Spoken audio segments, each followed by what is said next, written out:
আজকে এমন একটা সুপারফুডের কথা বলবো যেটা নিয়মিত গ্রহণ করলে হৃদরোগের ঝুঁকি 10 থেকে 15% কমানো সম্ভব, স্তন্য ক্যান্সারের ঝুঁকি 15 থেকে 20%, কোষ্ঠকাঠিন্য হওয়ার ঝুঁকি 30%। এমনকি এটা দেখা যায় যে পোস্ট মেনোপজাল যে সিন্ড্রোমগুলো আছে সেগুলো 50% কমাতেও কিন্তু কার্যকর। পাশাপাশি 8 থেকে 20% পর্যন্ত রক্তের সুগারের মাত্রা নিয়ন্ত্রণে রাখতেও এটি কিন্তু কাজ করে থাকে। সবথেকে মজার বিষয় হচ্ছে এই সুপারফুডটি নিয়মিত গ্রহণ করার মাধ্যমে আমরা 1 টেবিল চামচ থেকে যতটুকু ওমেগা 3 ফ্যাটি অ্যাসিড পেয়ে যাই সেগুলো অন্যান্য যে খাবার সোর্সেসগুলো আছে সেগুলোর মধ্যে কিন্তু খুবই উপরে।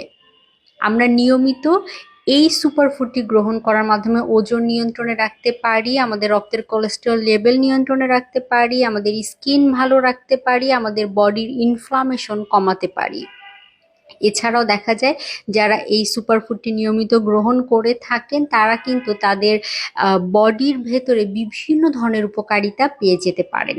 এই সুপারফুডটি আমরা গ্রহণ করতে পারি বিভিন্ন খাবারের সাথে মিশিয়ে, অথবা বিভিন্ন ড্রাই ফ্রুটসের সাথে এটি নাড়ুর মতো তৈরি করে গ্রহণ করতে পারি, ভেজে দই দিয়ে গ্রহণ করতে পারি, অথবা পানির সাথে মিশিয়েও গ্রহণ করতে পারি। এই সুপারফুডটির নাম হচ্ছে তিসি বা ফ্ল্যাক্সিড।